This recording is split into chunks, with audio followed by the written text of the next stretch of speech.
Good morning, শুভ সকাল। কেমন আছেন আপনারা সবাই? নিশ্চয়ই খুব ভালো আছেন, আমিও খুব ভালো আছি। আজ পৌষ সংক্রান্তি, পিঠে পার্বণের দিন। আর আমি বলি শীত বিদায় নেবে তার সেলিব্রেশন। রাতে তো পিঠে করব, আর পৌষ সংক্রান্তির দিন সকালবেলায় আমাদের দই চিড়ে খই মুড়ি এই সমস্ত সাজিয়ে গুছিয়ে নিয়ে খেতে হয়। ইন্দ্র ঠাকুর পুজো দিতে গেছে, দিয়ে আসুক, ওকে খাবারটা রেডি করে দিই। কেউ একজন জিজ্ঞাসা করেছিলেন যে তুমি আর ঠাকুর ঘরে ঠাকুর পুজো দিতে যাও না?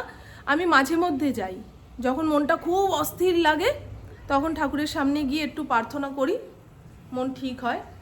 আর অন্যান্য দিন না সময় পাচ্ছি না, শীতে এমনি দেরি করে উঠছি, তার উপরে ইন্দ্র চলে আসছে, ঠাকুর পুজো দিতে বসছে, আর ওর সঙ্গে আমি ঠাকুর পুজো দিতে বসতে পারি না ভাই। ও ঠাকুর ঘরে একসঙ্গে বসলেই আমার শত্রুপক্ষের গুণগান করে, তখন মেজাজটা যায় গরম হয়ে, ঠাকুরের সামনেই লড়াই যুদ্ধ। তার থেকে দরকার নেই, ইন্দ্র পুজো দিয়ে আসে, আর আমি সকালবেলা ঠাকুর ঘর মুছে দিয়ে এসছি, মুছে রেখে আসি। এই তো চলুন। হ্যাঁ, রাতে সরু চাকলি করব, তার জন্য চাল ডাল ভিজিয়ে রাখি। পুকুর টিউশন রয়েছে, দুপুরের রান্না তাড়াতাড়ি করতে হবে। চলুন, এই তো গল্প। আর পৌষ সংক্রান্তির দিন আমার বাপের বাড়িতে বাস্তু পুজো হতো, আগে হতো, এখন মা করে না বলে কেউ করে না। আমাদের ইন্দ্রকে যদি বলি ধরে আনো, সে বেঁধে নিয়ে চলে আসবে। এই হলো চিড়ে মুরকি খই দই তিলকদমা। তিলকদমা খেতেই হয়। এই তিলকদমা খেলে আস্তে আস্তে তিল তিল করে যে দিন বড় হচ্ছে সেটা বোঝা যাবে, বুঝলেন? আর এই হলো ঝোলা গুড়, কৌটোতে করে এনেছিল, আমি আবার এই গ্লাসের জারে ভরে রেখেছি, বাইরে থাকলে না নষ্ট হয়ে যায় গুড়। ইন্দ্রকে খাইয়ে টাটা বাই বাই বলে দিই, তারপরে আমারটা গুছিয়ে নিয়ে বসবো। বাবা কি, আর এই যে বাদবাকি খই চিড়ে দই মুরকি তিলকদমা গুড় সব প্যাকেটে ভরে আমার মায়ের বাড়িতে পাঠিয়ে দিচ্ছি। এবারে আমিও আমার খাবারটা নিয়ে বসি। কতটা নিয়ে দেখুন, তো দুনিয়া নিয়ে বসেছি গো আমি।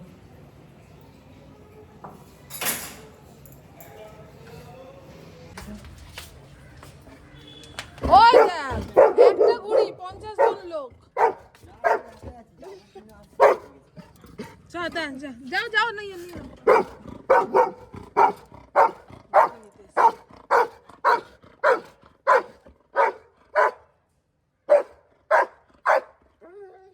আমি ভাবলাম ঘুড়িটা নিয়ে আসছি, তোর ভয়ে কেউ বাড়ির ভেতরে আসতে পারছে না, ভাবছি কি কুকুর ধরবে। আর আমি ভেবেছিলাম 2-2:30টার সময় বেরোবে। গতকালকে ভাত আছে, একটুখানি কিছু ভাজাভুজি করে মেখে খাইয়ে দিই মা। চলুন আগে সরু চাকলির জন্য ডাল চালটা ভিজিয়ে দিই, নাহলে মনে থাকবে না, আবার না ভিজলে বাড়তে পারবো না, বুঝেছেন? পিঠে খাওয়া মাথায় উঠবে। ইন্দ্র নিয়ে এসছে মিষ্টির দোকান থেকে পাটিসাপটা। এই যে সরু চাকলির জন্য যতটুকু ডাল তার ডবল গোবিন্দভোগ চাল ভেজাতে হবে, তবেই জিনিসটা ভালো হবে। এই হলো বিউলির ডাল, হ্যাঁ এটা বিউলির ডাল। আর এই হলো গোবিন্দভোগ চাল। এমনি আতপ চালও ভেজানো যায়, তবে গোবিন্দভোগ চালে একটা সুন্দর গন্ধ আছে, তো ভালো লাগে পিঠের গন্ধটা। এই হলো 1 কাপ বিউলির ডাল, আর এখানে 2 কাপ গোবিন্দভোগ চাল ভালো করে ধুয়ে ভিজিয়ে নিলাম। পিঠে খাওয়ার ব্যবস্থা হয়ে গেল। ইন্দ্র মিষ্টির দোকান থেকে পাটিসাপটা কিনে নিয়ে এসছে, ওই জন্য আর কোনো মিষ্টি পিঠে বানাবো না, ওই একদিনে সব খেতেও চাইবে না। আর এই তো বন্ধু, গতকালকের ভাত আর অর্ধেক বেগুন ছিল, সেটা ভেজেছি। পুপু বেগুন ভাজা খেতে ভালোবাসে, তবে খেতে চায় না, কারণ মুখে যদি দানা ফুসকুড়ি ওঠে। কিন্তু এখন আমি ওকে আর কি ভেজে ভুজে খাওয়াবো বলুন তো ভাতটা? আজকে তো নিরামিষ, ডিমও ভেজে দিতে পারবো না। মুখের কথা জড়িয়ে যাচ্ছে, ভালো ঠান্ডা আছে গো। এই তো কি হলো?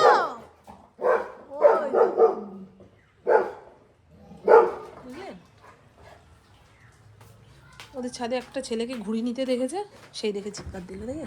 আর সুজাতা কালকে আসবে না, আমাকে বলেছিল আজকে দুপুর 2-2:30 সময় এসে বাসন মেজে দিয়ে যাবে, কিন্তু আমার এই 2-2:30 সময় এঁঠো বাসন পড়ে না গো, শুধু এই যে কড়াইটা আর 2-1টা ভাণ্ড ছিল, সেগুলো মেজে তুলেছি। খাওয়ার পরে থালা বাটি গ্লাস, তারপরে তরকারির ভাণ্ড খালি হলে সব এঁঠো গামলার মধ্যে দিই, সেগুলোই যখন নেই তা 2-3টে বাসন মাজার জন্য আবার আসবে কেন, আমি মেজে নিয়েছি। আর এই যে ফড়িংয়ের ভাত ঠান্ডা হতে দিলাম।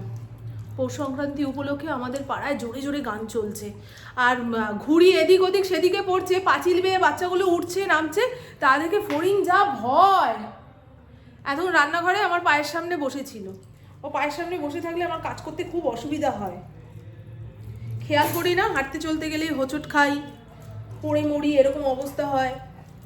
চলুন হ্যাঁ, এবারে একটু ছাদে যাব রোদ পোয়াতে, আর পৌষ সংক্রান্তিতে আকাশে কেমন ঘুড়ি উঠছে না উঠছে সেটা দেখব। প্রভু তো টিউশনে গেছে, ফেরার পথে রিসরা মেলা ঘুরে আসবে, নাকি শ্রীরামপুরের বই মেলা ঘুরে আসবে। যখনই আসুক, যদি ভাত খেতে না চায় ফ্রিজে আটা মাখা রয়েছে, 2টো রুটি বানিয়ে দেবো। ছাদে আসতে আসতে হাঁটু দুটো অবশ হয়ে গেল গো, এই ভয়ে আমি ছাদে আসতে চাই না। ঘরের কোণে যেটুকু রোদ আসে সেই রোদটাই একটু গায়ে নিই। ওই দেখুন, ওই আম গাছে এখানে ঘুড়ি আটকেছে, এই যে বাদবাকি আকাশ ফাঁকা। আগে পৌষ সংক্রান্তিতে কি ঘুড়ি উড়তো, হ্যাঁ? এখন বাচ্চারা ঘুড়ি ওড়াতে জানে না গো, গেম খেলে, খালি ফোনে গেম খেলতে দাও, সেগুলো ভালো খেলতে পারে। এই যে ওই আকাশে 2-1টা ঘুড়ি উড়ছে। বাপরে বাপ, রোদটা কিন্তু খুব কড়া জানেন, ঘরে থাকলে শীত করছে, রোদে বসলে গা পুড়ে যাচ্ছে। এই কয়দিনের রোদটা এরকমই। এর আগের দিনে এসছিলাম 2-2:30-এর পরে, অনেকক্ষণ রোদ্দুর থাকছে।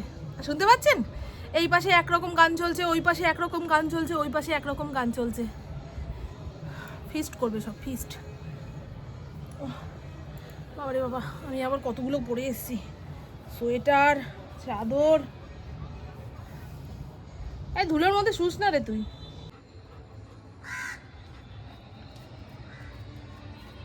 ওইখানে যে কাকটা বসেছে, ওকে দেখে সহ্য করতে পারছি না গো। আমার বাচ্চাটা কাউকে সহ্য করতে পারে না, পশু পাখি মানুষ কাউকে সহ্য করতে পারে না, খালি একা খাবো একা পড়বো, তাই না মা? হ্যাঁ, কাকটা কথা শুনছে না। গুড ইভিনিং, শুভ সন্ধ্যা। ঘড়ির কাঁটা 6:30 ঘরে। জম শীতে ধরেছে। এই শীতে এটা নতুন কথা নয়, প্রত্যেক দিন সন্ধ্যের পরে এই বাণী মুখ থেকে বেরোয়। তবে দুপুরের যে কটা বাসন কোসন ছিল সেই সমস্ত মেজে উপর দিয়েছি। আর দুপুরে যা গা হাত পা ঠ্যাং কোমর চাবাচ্ছে, মনে হয় তেড়ে ফুড়ে জ্বর আসবে। তাই ইন্দ্রর মুখে শুনলাম আজ একাদশী। ইদানিং একাদশী, পূর্ণিমা, অমাবস্যাতে খুব গা হাত পা চাবায়। বয়স হচ্ছে তার প্রমাণ। শুধু আমার নয় গো, আমার মেয়েটারও নাকি ওই অমাবস্যা পূর্ণিমাতে গা হাত পা চাবায়। চলুন, ঘরদোর পরিষ্কার, রান্নাঘরও মুছে নিয়েছি। আজকে তো নিরামিষ রান্না করেছি, আর সকালবেলায় তো বললাম পুরো একদম মালিশ পালিশ করে নিয়ে তারপরে রান্না করেছি। সকালবেলায় তো এই গোবিন্দভোগ চাল ভিজিয়ে রেখেছিলাম, সেটা এখন জল ঝরিয়ে মিক্সির মধ্যে পেস্ট করে নিই। আর এখানে ডাল সব একসঙ্গে বাটবো। আমি আবার সরু চাটনির মধ্যে একটু আদা বাটা, কাঁচা লঙ্কা বাটা দিই। ঝাল ঝাল আদার গন্ধ থাকলে সরু চাটনিটা খেতে ভালো লাগে, গুড় দিয়েও খেতে ভালো লাগে। আপনারা যারা সরু চাকলির মধ্যে মশলা দেন না, একবার মশলা দিয়ে সরু চাকলি বানিয়ে খেয়ে দেখবেন, এ এক অন্য রকম স্বাদ। এখন মিষ্টি পিঠে পুলি কিংবা নারকোলের ছেড়ি দেওয়া পিঠে অনেকেই খেয়ে সহ্য করতে পারে না। আমাদের ইন্দ্র তো ওই নারকেলের পিঠে খেয়ে সহ্যই করতে পারে না, অম্বল হয়ে যায় বলে।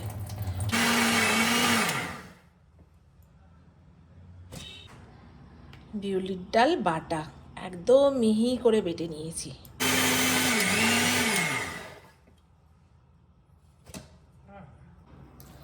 চাল আর কয়েকটা কাঁচা লঙ্কা একসঙ্গে বেটে নিয়েছি।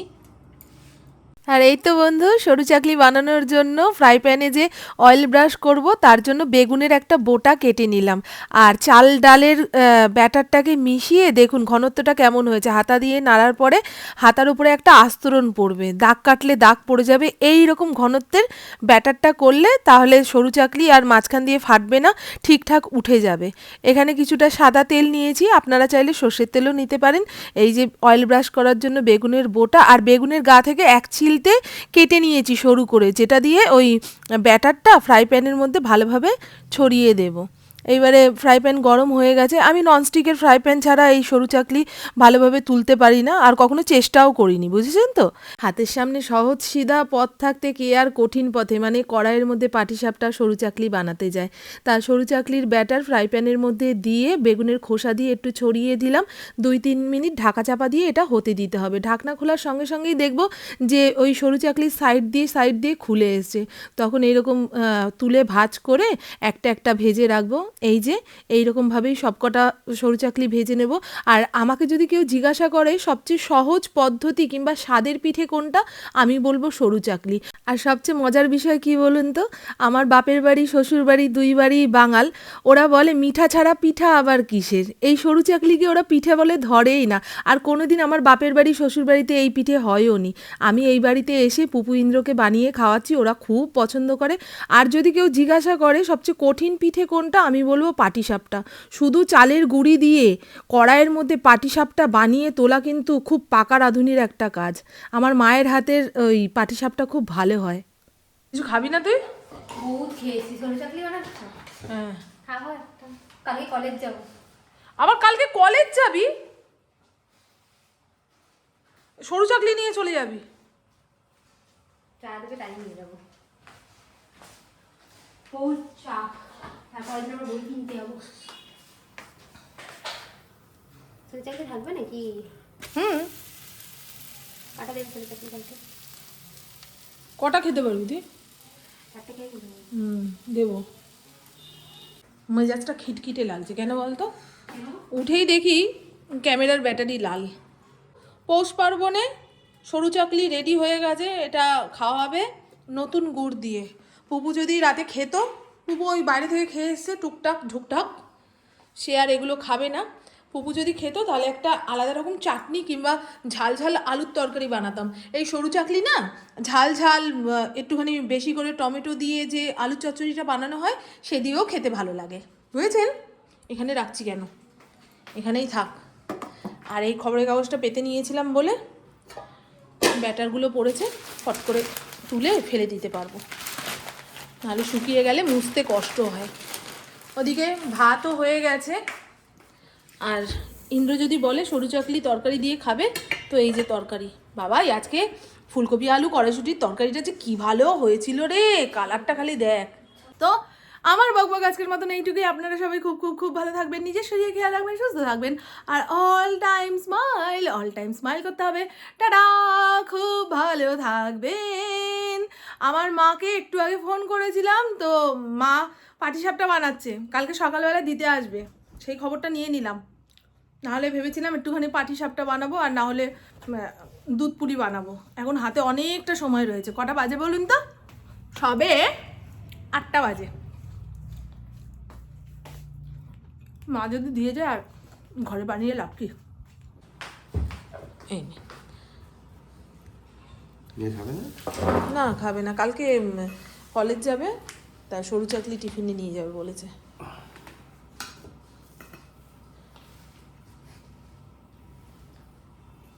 কেমন হয়েছে বলবে? ভালো হয়েছে।